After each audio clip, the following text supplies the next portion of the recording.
I'm Marcus Wilson, 32 years old, and I used to believe family meant everything.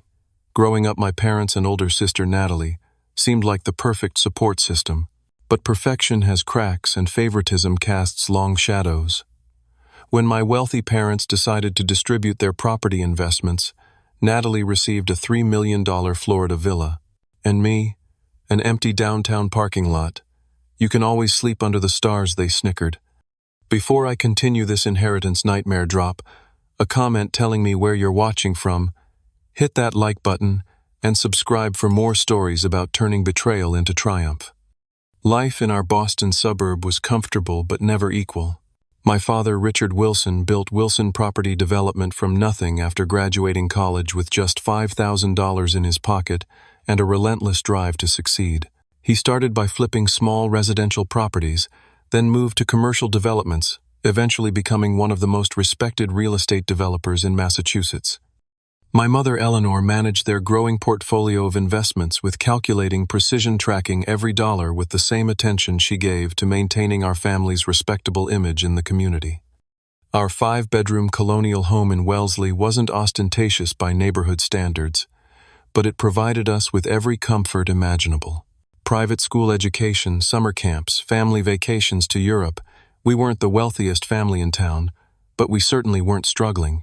My parents took pride in teaching us the value of money, or at least that's what they claimed. Looking back, the signs of favoritism were obvious from early childhood, but as a kid, you normalize your reality. For Natalie's 10th birthday, she received a custom-built treehouse that cost nearly $15,000, complete with electricity installation and beautiful handcrafted furniture. 3 years later, when I turned 10, I got a tent for the backyard and a sleeping bag. We want to encourage your love of nature, they explained. Every Christmas followed the same pattern. Natalie would unwrap the latest electronics designer clothes and whatever else topped her extensive wish list. I'd receive practical gifts. Clothes for school books, occasionally sports equipment if I'd shown interest in a particular activity. When I questioned the disparity once, my mother simply said, "Natalie has different needs than you do, Marcus. We love you both equally." I buried myself in academics, hoping scholastic achievements would finally earn their approval. I graduated valedictorian while maintaining a job at the local hardware store on weekends. My parents attended the ceremony, of course, clapping politely during my speech. But the celebration dinner that evening somehow transformed into a discussion about Natalie's upcoming college applications, despite her solidly average grades. Natalie knew exactly how to manipulate our parents. She'd dramatically share her struggles, ensuring they felt needed in her life. When she crashed her first car, she cried in my father's arms about how scared she'd been. He replaced the vehicle the following week. When she failed a college course, my mother hired an expensive tutor and convinced the professor to allow a makeup exam. Meanwhile, I solved my own problems quietly, never wanting to burden them, a strategy that only made me more invisible. One summer when I was 15, I worked landscaping jobs to save for a laptop I needed for my advanced placement courses. After 2 months of breaking my back in the Massachusetts humidity, I was $800 short. Instead of asking my parents for help, I settled for a refurbished model that frequently crashed. That same month, Natalie mentioned wanting to redecorate her bedroom during dinner. The next day, my parents hired an interior designer with a $5,000 budget. Despite everything, I loved my parents deeply. My father occasionally took me fishing, those rare one-on-one moments when I felt truly seen by him. My mother would sometimes find articles about business innovations and save them for me, knowing I was interested in entrepreneurship. These small gestures kept hope alive that someday they'd recognize my worth. The most painful memory comes from my 16th birthday. I'd been accepted into a prestigious summer business program at Yale, designed for promising high school students. The application process had been grueling.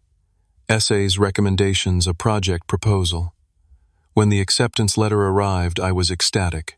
The program cost $8,000, including 6 weeks of housing and instruction from business leaders and professors. I'd researched scholarships but couldn't find any I qualified for. "That's a significant investment," my father said when I showed them the letter. "Let's think about whether this is the best use of educational funds." 2 weeks later, they announced they couldn't afford the program because they'd just committed to funding Natalie's semester abroad in Paris, an optional program at her college with a $20,000 price tag. I never mentioned the business program again. I spent that summer working 2 jobs and reading business textbooks I borrowed from the local library. Years later, I would discover that 3 of the program's alumni had gone on to become successful venture capitalists, one of whom might have been a valuable connection for what I would eventually build.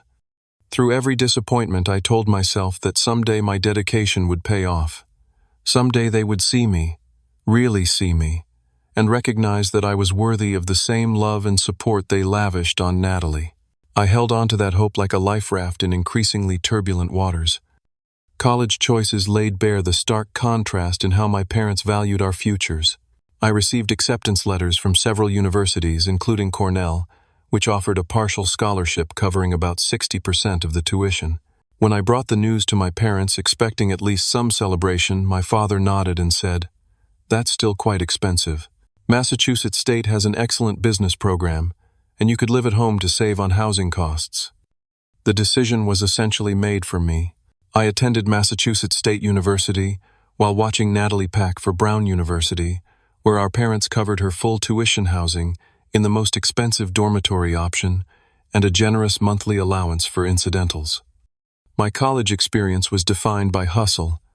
I worked 20 hours weekly at the campus bookstore, another 15 at a local restaurant on weekends, all while maintaining a full course load. Sleep became a luxury I could rarely afford. Meanwhile, Natalie's Instagram showed her at campus events, weekend trips to New York City, and spring break in Cancun. When she complained about her challenging schedule during family dinners, I would bite my tongue until it nearly bled.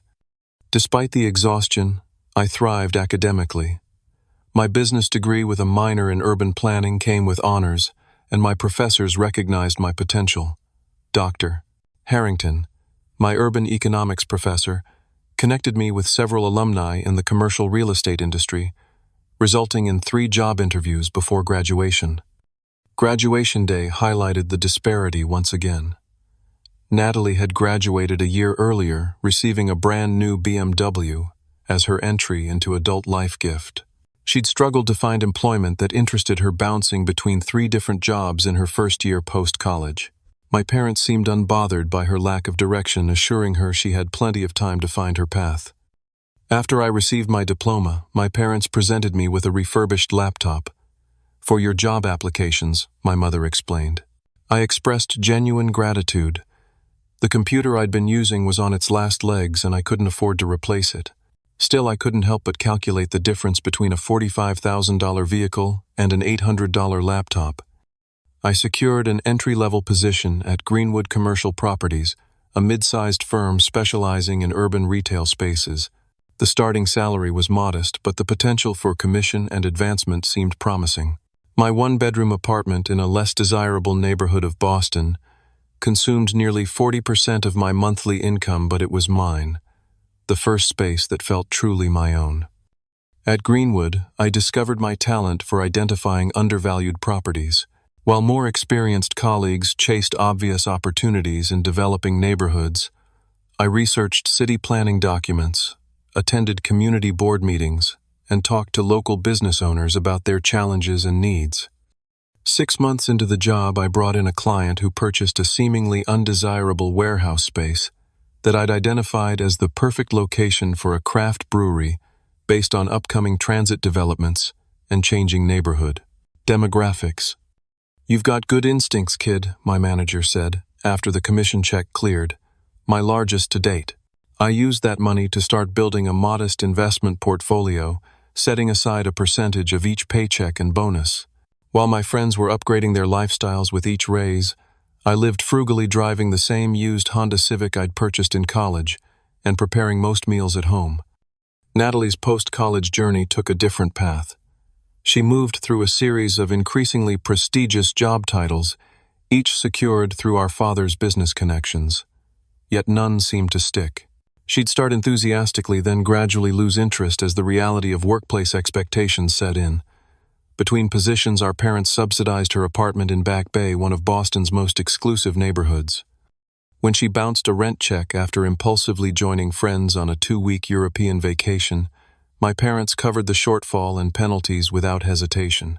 When she decided her career needed a reset, and enrolled in a $20,000 life coaching certification program. They funded it entirely. The program remained unfinished 3 months later, when she discovered a passion for interior design instead. Despite the growing evidence that my business acumen surpassed my sister's, my parents rarely sought my input on financial matters. When they considered investing in a chain of fitness centers, I researched the market thoroughly and advised caution, noting several indicators of market saturation and changing consumer preferences. They dismissed my concerns and invested heavily. 18 months later, the company filed for bankruptcy protection, and my parents lost a significant amount. They never acknowledged that I'd been right.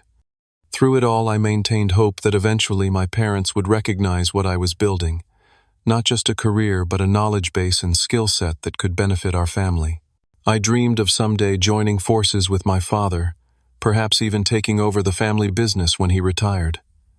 I imagined him finally saying the words I longed to hear, "I'm proud of you, son. You've earned your place." Instead, I received occasional distracted inquiries about how work was going during our increasingly infrequent family dinners, before conversation inevitably shifted to Natalie's latest endeavors or my parents' social engagements. I continued to show up, continued to hope for change, continued to believe that family meant something sacred that would eventually transcend the patterns of favoritism. That belief would soon be tested beyond anything I could have imagined. The text from my father came on a Tuesday afternoon family dinner this Friday at 7. "Your mother and I have some important matters to discuss with you and Natalie." The formal tone was unusual, piquing my curiosity. I confirmed my attendance and spent the next 3 days wondering what warranted such a scheduled announcement. Part of me dared to hope this might be about my father's long-mentioned but never-realized plans to bring me into the family business. I'd spent 8 years building my reputation at Greenwood, working my way up to senior property consultant with an impressive client roster. Perhaps they'd finally noticed my accomplishments. The thought sent a familiar surge of yearning through me, that childish desire for parental approval I couldn't seem to outgrow. I arrived at my parents' home exactly at 7, parking my Civic next to Natalie's latest vehicle, a luxury SUV. I recognized as a recent model worth at least $80,000. The contrast between our cars mirrored our lives. Hers flashy and expensive, mine reliable but unremarkable. The house smelled of my mother's beef Wellington, her standard meal for significant occasions. The dining room gleamed under chandelier light, the good china, and crystal arranged perfectly on the antique mahogany table that had been my grandmother's. Natalie was already seated, looking elegant in a designer dress that probably cost more than my monthly rent. "Marcus." My mother air-kissed my cheek, careful not to smudge her lipstick. "You look tired, darling. Are they working you too hard at that company?" Before I could answer, my father emerged from his study, crystal tumbler of scotch in hand. "Son," he nodded, clapping my shoulder. "Glad you could make it." Dinner began with casual conversation. My mother's charity committee work, my father's golf game, Natalie's recent weekend in the Hamptons with friends whose names were apparently supposed to impress me. I shared a brief update about a major client signing, which received polite nods before the topic shifted back to Natalie's social connections. After dessert, my mother's pavlova, another special occasion signal, my father cleared his throat and straightened in his chair. "Your mother and I have been doing some estate planning," he began, his tone shifting to what I recognized as his business voice. "At our age, it's important to have these matters arranged properly." My mother nodded, reaching for his hand. "We want to be transparent about our decisions while we're all together." I noticed Natalie sit up straighter, a smile playing at her lips. She knew something I didn't. "As you know," my father continued, "we've built a substantial portfolio over the years. The core of Wilson Property Development will transition to a management company upon my retirement, but we've decided to distribute certain assets to you both now rather than waiting." My heart quickened. Was this really happening? After years of feeling overlooked, were they finally including me in a meaningful way? "Natalie," my father turned to my sister with a warm smile I rarely saw directed at me. "We're transferring the Gulf Breeze property to you effective next month." The Gulf Breeze property, their vacation villa in Florida, a stunning 4-bedroom oceanfront home in an exclusive community. I'd visited once, marveling at the infinity pool that seemed to merge with the Gulf of Mexico beyond it. Last I'd heard, properties in that development were selling for around $3 million.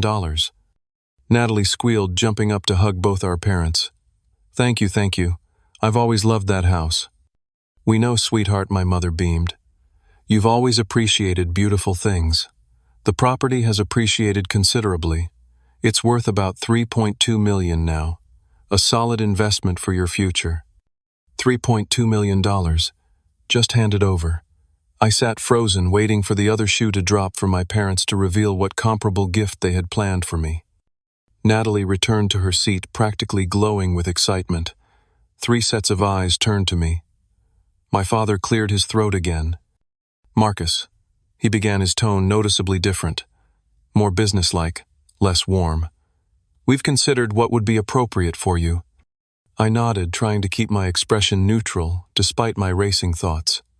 "You've always been practical, focused on business potential rather than luxury," he continued.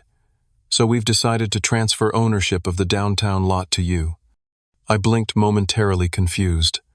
"The downtown lot? You mean the empty parking area on Franklin Street?" My mother smiled tightly. "That's the one. It's the last remaining undeveloped property in our portfolio." The last remaining undeveloped property. Translation: the property they hadn't bothered to do anything with because it wasn't worth developing. I knew the lot. A small, empty rectangle of cracked asphalt surrounded by a chain-link fence in a transitional area downtown. Last time I'd driven past it, someone had been sleeping in a tent in one corner. "The city has been making noise about that neighborhood for years," my father waved his hand dismissively. "Maybe someday it'll be worth something. In the meantime, you could probably rent it out for monthly parking if you want some income from it." My mind raced to calculate the value disparity. The lot was maybe 10,000 square feet in a questionable area. Even being generous, it might be worth $200,000, less than 1/10 the value of Natalie's gift. I struggled to find words that wouldn't betray the shock and hurt flooding through me. "Oh, don't look so disappointed," my father chuckled, misreading my expression entirely. "Property is all about vision. Maybe you'll see something in that lot that we missed." "And if not," my mother added with a laugh that felt like a slap, "you can always sleep under the stars. Wasn't camping always your thing?" They both laughed at her joke. Natalie joined in after a beat, covering her mouth delicately, as if trying to hide her amusement. I forced a smile that felt like plastic stretching across my face. "Thank you for thinking of me." The words tasted like ash. "The paperwork is being prepared," my father continued, already moving on. "You'll need to sign everything next week. Our lawyer will contact you both." The remainder of the evening passed in a blur. I excused myself as soon as was politely possible, citing an early meeting the next day. No one protested my departure. In my car, I sat motionless in the driveway for several minutes, hands gripping the steering wheel so tightly my knuckles turned white. The magnitude of the insult was almost incomprehensible. It wasn't just about the monetary value, though that disparity was staggering. It was the message behind it. You are worth less. You have always been worth less. 32 years of trying to earn their approval, of telling myself that someday they would see me crystallized into a single painful truth. They had seen me all along, they just didn't value what they saw. Tears burned behind my eyes as I finally started the engine. I wouldn't give them the satisfaction of breaking down in their driveway. The drive home was a blur of streetlights and swallowed sobs, my mind cycling through disbelief, rage, and a grief so profound it felt physical. By the time I reached my apartment, something had shifted inside me. The last remnants of childish hope had burned away, leaving something harder and clearer in its place. I wouldn't beg for scraps of their approval anymore. Whatever happened next, I would build it myself. The empty parking lot, the punchline to the cruel joke that had been my relationship with my parents. You can always sleep under the stars. Fine, maybe I would. The morning after the dinner, I called in sick to work for the first time in 3 years.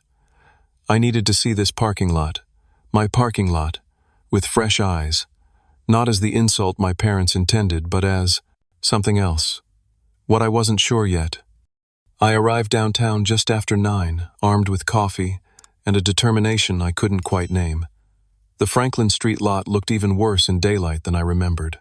Approximately 90 feet by 110 feet of cracked asphalt, surrounded by a rusting chain-link fence with faded no trespassing signs hanging at irregular intervals.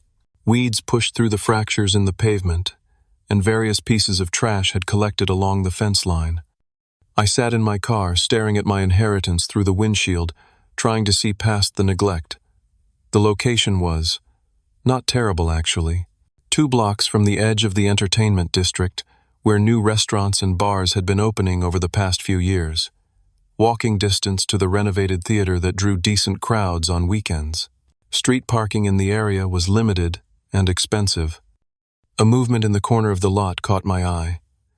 An elderly man with a weathered face emerged from behind a small cluster of overgrown bushes carrying a tattered backpack. He nodded at me cautiously as he made his way to the gate. I got out of my car and approached him. "Good morning." He regarded me warily. "Morning. You the new owner?" Surprised, I nodded. "How did you know?" "Seen you before driving by, real slow looking. Different from the other suits who come by." He extended a calloused hand. "Name's Frank.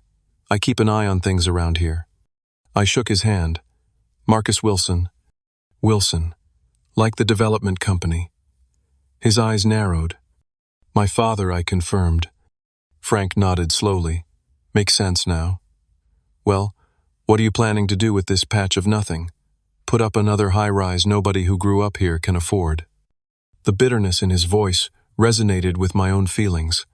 "I don't know yet. Just getting a feel for what I've got." Frank snorted. "What you've got is the last piece of downtown the developers haven't ruined yet." He gestured around. "I've been watching this neighborhood change for 40 years. Used to be families, small businesses. Now it's all overpriced coffee and fancy apartments."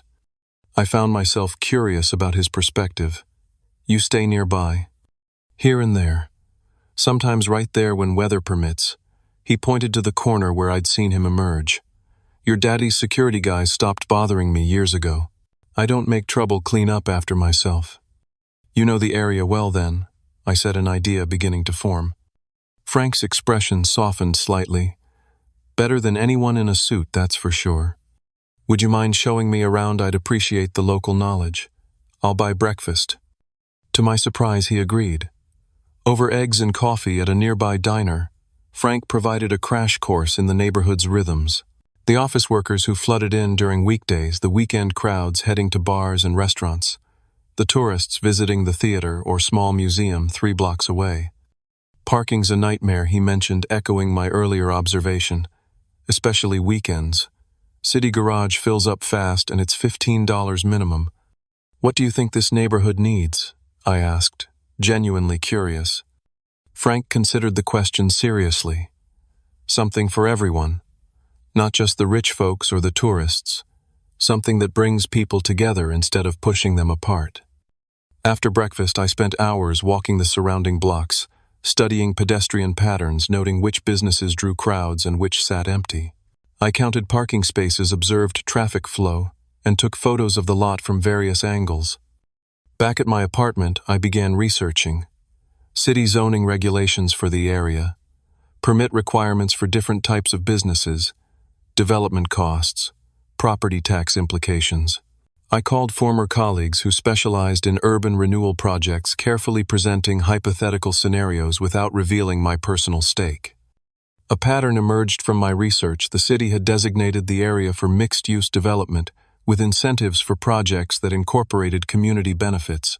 There were rumors of a planned transit extension that would put a new subway stop within 3 blocks of the lot. Property values in the zip code had increased 22% over the past 3 years. My parents hadn't given me a worthless piece of land after all, just an undeveloped one. The realization didn't lessen the sting of their favoritism, but it did fuel my determination to prove them wrong. After a week of research and several more conversations with Frank, who'd become an unlikely consultant, an idea began to crystallize. The neighborhood had plenty of restaurants and bars, but they were increasingly high-end, catering to young professionals and tourists. What it lacked was variety, accessibility, and community space. The food truck revolution had largely bypassed downtown because of permit restrictions and lack of designated areas for them to operate. Meanwhile, local artisans and small vendors struggled to find affordable retail space to test their concepts. What if my worthless lot could become something unique? An upscale food truck park with rotating vendors combined with weekend space for local artisans and makers. Add some greenery seating areas, maybe a small performance space for local musicians. It could become a gathering place that served multiple community needs while generating revenue through vendor rent and possibly a small entrance fee for special events. The next day, I met with a loan officer at my bank. With my solid credit history, consistent income, and the property as collateral, I qualified for a business loan that would cover about 60% of my projected startup costs. The remainder would come from my personal savings, nearly all of it. This would mean leaving the security of my job at Greenwood. It would mean working longer hours than I already did. It would mean risking everything I'd built over the past decade on a concept that might fail spectacularly. As I weighed the decision, my phone buzzed with a text from Natalie. Just signed the papers for the Gulf property. Mom and Dad are taking me out to celebrate. Did you get your paperwork yet? No mention of the disparity in our inheritances, no acknowledgement of the insult, just casual acceptance of her golden child status. I scheduled a meeting with my bank for the following morning. Some decisions make themselves. Quitting my job at Greenwood felt like stepping off a cliff. 8 years of security connections and steady advancement, gone in a 15-minute conversation with my bewildered manager. You're leaving to develop a food truck park, he repeated clearly, struggling to understand. Marcus, you're on track for partnership in a few years. This seems impulsive. It wasn't impulsive. I'd spent 3 weeks developing a detailed business plan, consulting with a small business attorney, and mapping out every aspect of what I'd decided to call StarView Food Park, deliberately incorporating my parents' mocking suggestion about sleeping under the stars. The permit process nearly broke me before I'd even begun. The city planning department had never dealt with exactly this type of business model, before resulting in a bureaucratic nightmare of forms, inspections, and meetings. Each department seemed to have conflicting requirements. I spent entire days at City Hall moving from office to office with growing frustration. You need approval from the health department before we can issue this permit, one official would say. We can't approve anything until zoning has signed off, the health department would counter. Zoning approval requires prior clearance from transportation regarding parking impact, the next would explain. Round and round it went until I finally hired a permit expediter, an expense I hadn't budgeted for but a necessary one if I wanted to move forward this century. Meanwhile, I began approaching local food truck operators about my concept. The initial response was skeptical at best. We've been burned before, explained Carmen, who ran a popular Korean fusion truck, pop-up events that promised hundreds of customers and delivered dozens. Venues that charged premium rates for prime locations, then packed in so many trucks nobody made money. This would be different, I insisted, showing her the renderings I'd commissioned from a friend's architectural firm at a discount. Dedicated spaces, reasonable flat rates, instead of percentages, marketing support and infrastructure, electricity, water hookups, waste disposal. Slowly, a few vendors expressed cautious interest, especially when I offered discounted rates for the first 3 months to the first 10 trucks that committed. With permits finally in progress and potential vendors tentatively on board, I turned to the physical transformation of the lot. The contractor I could afford, Jack Martinez, came recommended by Frank but arrived with his own set of challenges. Timeline's tight, Jack warned after reviewing my plans. And you're asking for a lot of specialized work. Electrical, plumbing, custom structures. Materials costs are through the roof right now. Can you do it or not? I asked directly. Jack scratched his beard. Yeah, I can do it. Can't promise it'll be pretty every step of the way. He wasn't kidding. Construction revealed one problem after another. Ancient utility lines that weren't on any city map. Soil contamination requiring specialized disposal. Unexpected drainage issues. Each discovery added to costs and delayed progress. My savings dwindled alarmingly. I downgraded from my already modest apartment to a tiny studio, sold my car, and bought a 10-year-old pickup truck instead, and cut every possible expense.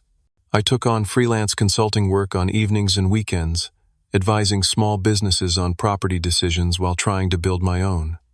Frank became an unexpected ally during this period. He appointed himself unofficial security guard for the construction site, preventing theft and vandalism that plagued other developments in the area. When he caught teenagers attempting to steal copper wiring one night, he not only ran them off but recovered the materials they'd already removed. "Least I can do," he shrugged when I tried to pay him. "You're building something different here, not just pushing people like me further out." I did insist on hiring him properly once I could afford it, complete with a small shed where he could store his belongings and sleep when weather demanded it. My first official employee. The aesthetic concept evolved around the sleeping under the stars theme, partly as a reclamation of the insult, and partly because it worked perfectly for an outdoor venue. I installed string lights crisscrossing overhead, creating a canopy of artificial stars. Seating areas featured comfortable chairs arranged around fire pits for cooler evenings. Along the perimeter we built raised garden beds filled with native plants and herbs, some of which the food vendors could harvest for their dishes. For the food trucks themselves, I created 10 dedicated spaces along 2 sides of the lot, each with its own electrical hookup water connection and small branded sign that could be changed as vendors rotated. The center of the lot became a dining area, with a mix of tables from 2-person cafe settings to longer communal tables that encouraged mingling. In one corner, we built a small covered stage for weekend music performances, comedy nights, or community events. The opposite corner featured a play area for children visible from all seating sections, so parents could relax while keeping an eye on their kids. Every decision balanced budget constraints against my vision. I couldn't afford new tables, so I found a restaurant supply liquidator and purchased mismatched pieces that we unified with custom resin tops embedded with fairy lights, another nod to the star theme. When custom signage quotes came in too high, I partnered with a local art school offering free advertising for their program in exchange for their students creating our entrance mural and directional signs. As opening day approached, 18-hour workdays became my norm. I handled marketing myself, creating social media accounts, and a website distributing flyers to nearby businesses and apartment buildings, and reaching out to local food bloggers and news outlets. 2 weeks before our scheduled opening, disaster struck. A severe storm flooded the nearly completed site, damaging electrical systems and warping some of the wooden structures. Insurance would eventually cover most of it, but the immediate repairs required cash I didn't have. I sat in my truck in the rain-soaked lot at midnight, calculating and recalculating numbers that refused to add up to anything but failure. For one weak moment, I considered calling my parents for a loan. The thought evaporated as quickly as it formed. I would sell plasma before giving them the satisfaction. Instead, I called the vendors who had committed to opening day and explained the situation honestly. To my surprise, 3 of them offered to prepay their first month's rent to help cover repairs. Carmen, the Korean fusion truck owner who'd been so skeptical, initially showed up the next day with her brother and cousin, both electricians, who offered to rewire the damaged sections at cost. "Food truck people stick together," she said simply. "You're one of us now." Those words, "one of us," hit me harder than I expected. All my life I'd been on the outside looking in, even in my own family.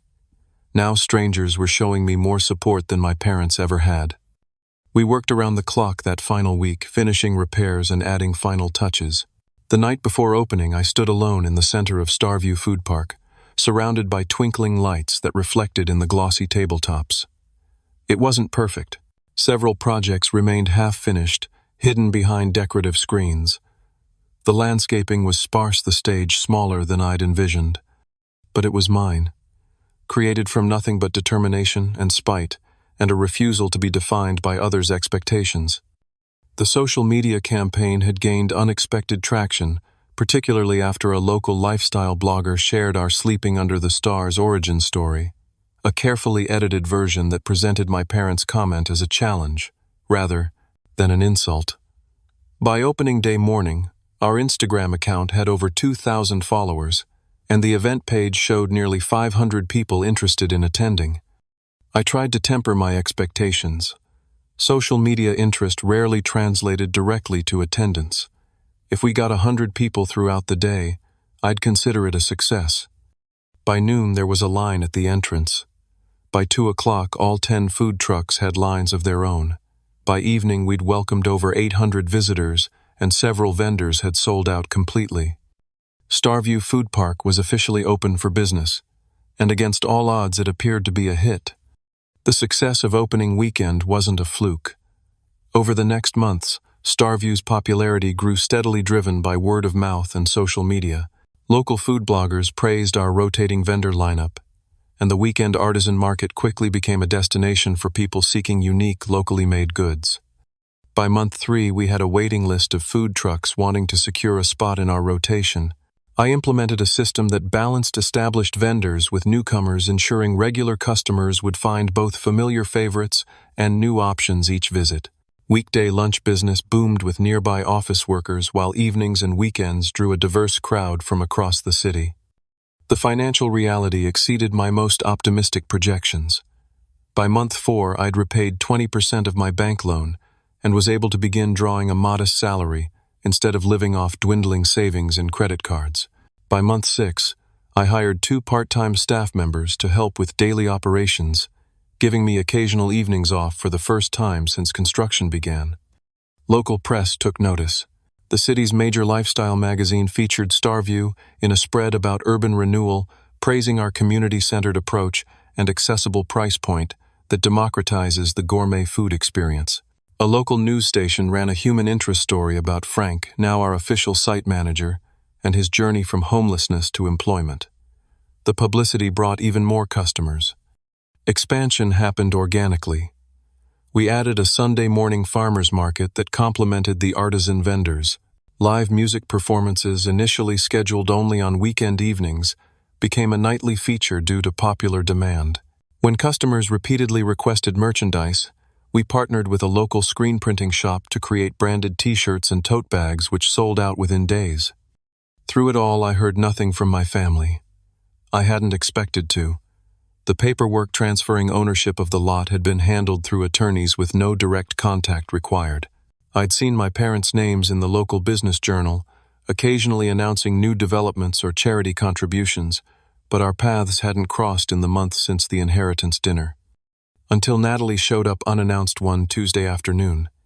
I was reviewing applications from potential new vendors when Frank knocked on my office door, a repurposed shipping container at the edge of the property that served as our administrative headquarters.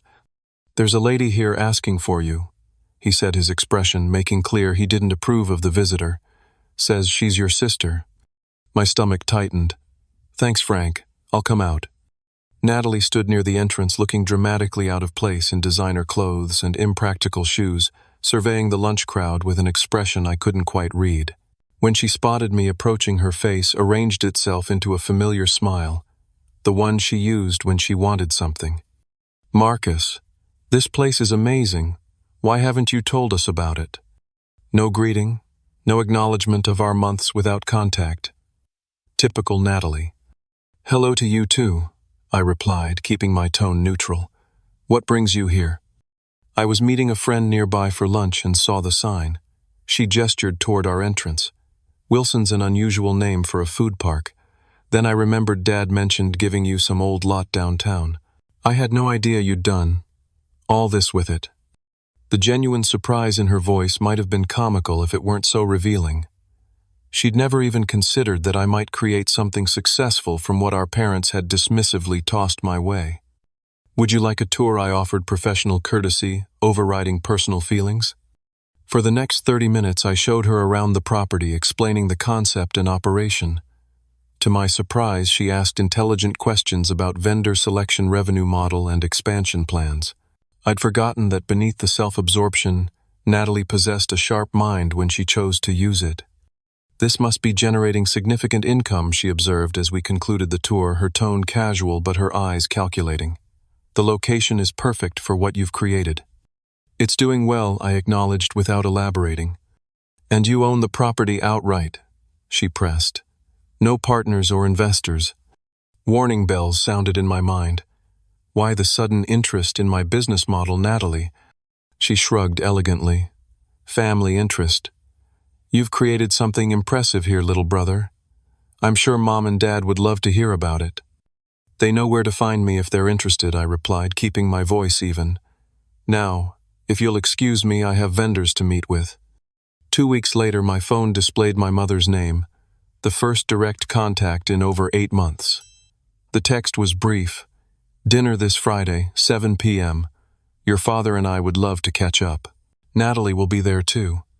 My instinct was to decline, but curiosity won out. I confirmed my attendance with a similarly brief response. Friday evening found me once again in my parents' dining room, the setting eerily similar to the inheritance dinner that had changed everything. The same fine china, the same carefully prepared meal, the same superficial pleasantries as we took our seats. The first difference emerged when my father asked about work. Instead of the perfunctory inquiry that usually preceded a quick subject change, he seemed genuinely interested. Natalie tells us you've developed quite the operation downtown, he said, studying me with new eyes. A food truck venue of some kind. StarView Food Park, I confirmed, noting how both my parents leaned forward slightly. It's a multi-vendor food and community space. How creative, my mother remarked. And the name, StarView, that's charming. I met her gaze directly. I thought it fitting given the circumstances. A flicker of discomfort crossed her face before she recovered. Well, it sounds like you've found your niche. We'd love to see it sometime. You should have told us what you were building, my father added, his tone somewhere between reproach and admiration. We might have been able to help. The audacity nearly took my breath away. I wasn't aware you were interested in my projects. An uncomfortable silence fell before Natalie smoothly changed the subject to safer topics. Throughout the meal, however, I noticed my father watching me with an expression I'd rarely seen directed my way: respect, perhaps even a hint of pride. After dessert, he cleared his throat in the familiar way that signaled a transition to business matters. Your mother and I have been discussing your development, he began. It's impressive what you've accomplished in such a short time, particularly given the limitations of the property. Thank you, I said, simply waiting for whatever was coming next. We've been thinking, he continued, that it might make sense to bring your operation under the Wilson Development umbrella. There it was. In what capacity? We could form a subsidiary, he explained, warming to the topic. Wilson Urban Venues, perhaps. Your food park would be the flagship property, but with our capital and connections we could expand the concept to other locations. Multiple properties across the city, possibly regional expansion within a few years. We've always intended to bring you into the family business. Eventually, my mother added, rewriting history with breathtaking ease. This seems like the perfect opportunity. I maintained a neutral expression. What exactly are you proposing? My father outlined the offer. They would purchase a 51% stake in StarView, providing capital for improvements and expansion. I would remain as manager of the original location and have a role in developing new properties. The business would benefit from the Wilson name and corporate infrastructure. You'd have resources you simply can't access on your own, he emphasized. Marketing budgets, development teams, political connections. And what would this partnership cost me beyond control of my company, I asked directly. My father named a figure that, while not insulting, reflected a significant undervaluation of what I'd built. That's based on current revenue, he explained. Of course, the real value is in what we can build together going forward. Natalie, who had been uncharacteristically quiet during this exchange, finally spoke up. It makes sense, Marcus. That lot was part of the family portfolio anyway. This way, everything stays connected. Something in her phrasing caught my attention. Was the Florida property also part of the family portfolio, Natalie? She blinked, caught off guard. Well, yes, but that's different. How so? I pressed. The villa was always meant for personal use, my mother interjected. Your project is clearly a commercial venture. A surprisingly successful one, my father added, his tone suggesting he still couldn't quite believe it, which is why incorporating it into our larger operation is the logical next step. I looked around the table at their expectant faces. They truly believed I would jump at this offer, that after a lifetime of being the less favored child, I would gratefully hand over my creation for their approval and a check that represented a fraction of its worth. I appreciate the offer, I said carefully, but I'm not interested in selling any portion of StarView at this time. The shocked silence was almost comical. You're turning us down. My father's incredulity would have been insulting if it weren't so predictable. I am. Marcus, my mother, said in her reasonable voice, you need to think about the bigger picture, the family legacy. I have thought about it, I replied, for 32 years actually, and I've decided to build my own legacy.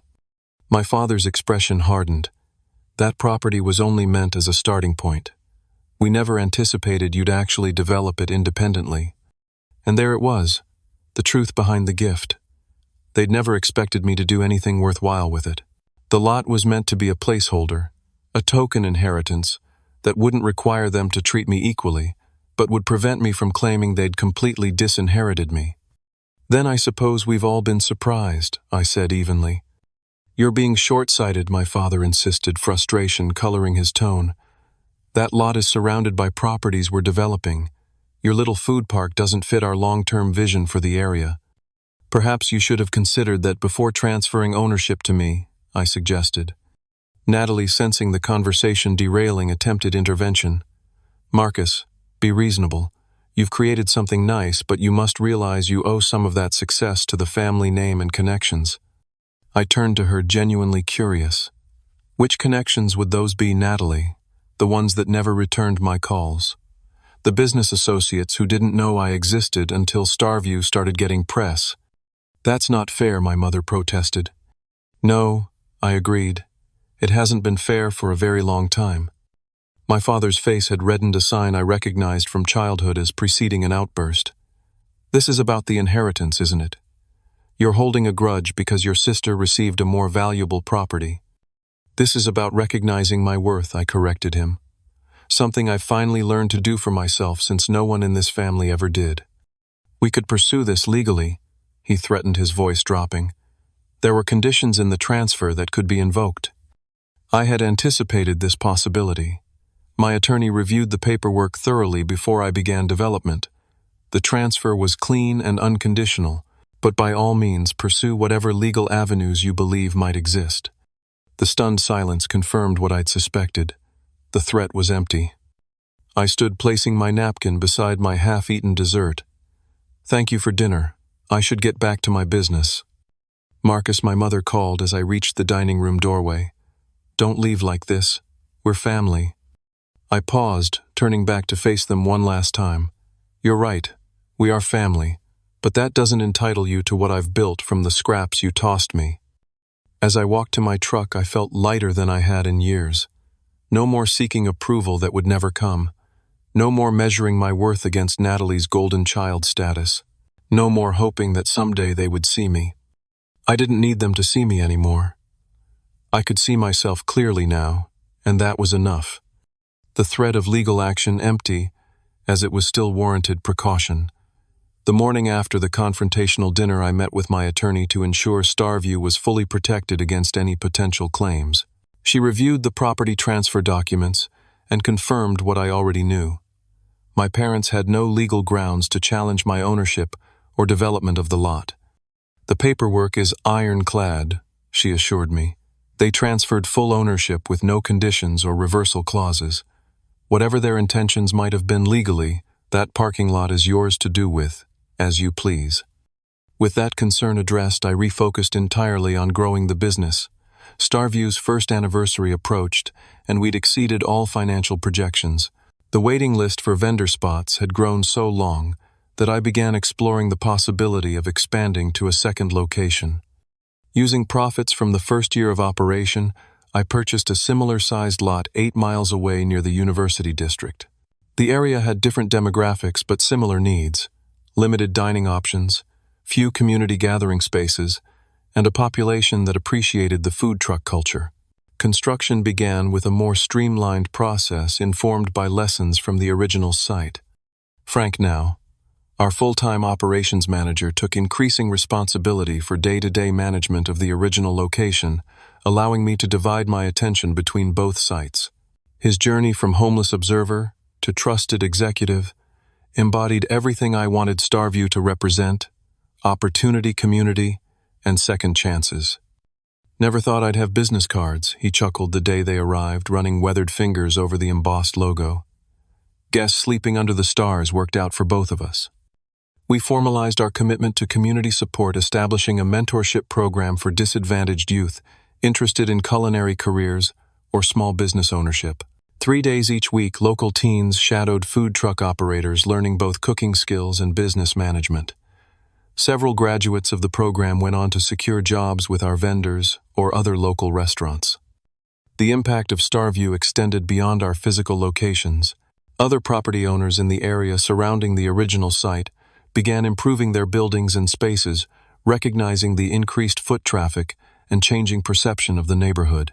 What had once been a transitional area with safety concerns became an emerging hotspot for small businesses and community events. This revitalization caught the attention of the local business association, which presented me with their annual Urban Renewal Award, an acrylic star fittingly mounted on a wooden base now displayed prominently in our office. The recognition brought another wave of media attention, further cementing StarView's reputation as a community success story. Through all this growth and recognition, I maintained my distance from my family. They made several attempts at reconciliation: my mother's carefully worded text messages, my father's calls that went to voicemail, even Natalie stopping by the park, unannounced one afternoon, only to be politely but firmly turned away by Frank, who had appointed himself my unofficial gatekeeper. Arc. 6 months after our confrontational dinner, I received an email from my father with the subject line, "We need to talk." The body contained just one line: "Family matters aside, we have a business proposition that benefits everyone." I didn't respond. Whatever proposition they had in mind, I wasn't interested. My business was thriving without their involvement, and I'd finally broken free of the need for their approval. A week later, Natalie called. Against my better judgment, I answered. "Marcus, you need to call Dad," she began without preamble. "This is serious." "I'm not interested in any business propositions," I replied evenly. "It's not about your food park," she insisted, a note of genuine stress in her voice. "The Florida property has issues. Serious structural problems that weren't disclosed when they transferred it to me. The repairs will cost hundreds of thousands, and I don't have that kind of liquid capital right now." I felt a twinge of sympathy despite myself. "I'm sorry to hear that, Natalie. What does this have to do with me?" "Dad and Mom are having some cash flow problems with their newest development. They can't help me right now. I thought maybe you." The request hung unspoken between us. After everything, she still expected me to bail her out, to use the profits from my little project to save her luxury villa. "No," I said simply. "Marcus, please. This is my home we're talking about." "You have a condo in Boston," I reminded her. "The villa is an investment property, just like my parking lot was supposed to be." "That's different," she protested. "Yes," I agreed. "It is different. Your investment was handed to you fully formed and valued at over $3 million. Mine required vision, risk, and work to become something valuable. That's a very important difference." She was quiet for a moment. "So you won't help? Because you're still angry about the inheritance." "I'm not angry anymore," I realized as I said it. "I'm grateful, actually. If they'd given me something comparable to what they gave you, I might never have built StarView. I might still be working at Greenwood, still seeking their approval, still defining my worth by their recognition. So you're punishing us all for doing you a favor?" Her voice had taken on the familiar snippy tone of our childhood arguments. I laughed, genuinely amused by her perspective. "I'm not punishing anyone, Natalie. I'm running my business and living my life. You should try doing the same." Before ending the call, I did offer one thing: not money, but advice on how she might address the structural issues more affordably, based on connections I'd made through developing StarView. Whether she followed up on those suggestions, I never learned. What I did learn over the months that followed was that my parents' financial situation was more precarious than anyone outside the family knew. Their newest development, a luxury condominium complex, had encountered significant problems from construction delays to changing market conditions. Investors were pulling out, and the project was at risk of failing entirely. I heard about this not from my family but from industry contacts who didn't realize the connection. Wilson Development's in trouble, a former colleague mentioned during a chance encounter. Word is, they're looking for a bailout investor, or they'll have to declare bankruptcy on the River Point project. The news should have brought satisfaction. Cosmic justice for years of favoritism and dismissal. Instead, I felt a complex mix of emotions. Not glee, not quite sympathy, but something adjacent to both. When my parents finally came to StarView nearly 18 months after our confrontation dinner, I wasn't entirely surprised. They arrived without appointment on a quiet Tuesday afternoon, looking simultaneously uncomfortable and determined. Frank called me immediately. "Those people are here. Your folks. Want me to send them packing?" "No," I decided after a moment's consideration.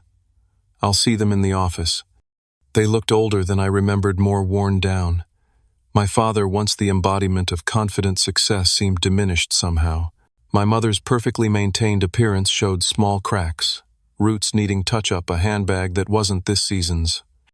"Marcus," my father began awkwardly, "your place it's impressive." "Thank you," I replied, neither cold nor welcoming. "What can I do for you?" They exchanged glances before my mother spoke. "We wanted to clear the air. There have been misunderstandings." I understood perfectly. I corrected her gently. "You valued Natalie more.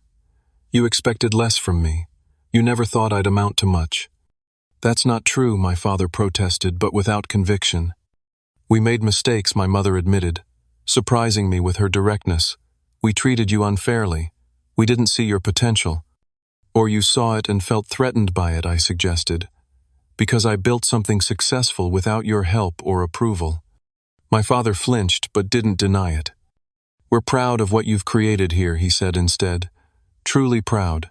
We should have seen what you were capable of long ago." "Is that why you're here? To tell me you're proud now that I've proven my worth?" "We're here because we miss you," my mother said, her voice cracking slightly. "And yes, because we were wrong. About you, about how we treated you, about everything." I studied them, searching for signs of manipulation or hidden agenda. What I saw instead was something I'd never expected: genuine regret. "And the River Point project?" I asked quietly. "I've heard there are problems." My father straightened, slightly professional pride, momentarily overriding humility. "Nothing we can't handle." My mother shot him a look I couldn't quite interpret. "We didn't come about business," she insisted. "We came about family." And perhaps they had. Perhaps hitting rock bottom financially had forced them to reassess what truly mattered. Perhaps seeing what I'd built from nothing had made them question their assumptions about both their children. Perhaps they were genuinely sorry. Or perhaps they still wanted something from me. The truth probably contained elements of both. "I appreciate you coming," I said carefully, "and I accept your apology. But rebuilding trust takes time. I'm not ready for family dinners and holiday gatherings just yet." Relief and disappointment warred on my mother's face. "But someday, there's a possibility." "There's always possibility," I acknowledged. "But my terms, my timeline, and complete separation between family and business matters." My father nodded slowly.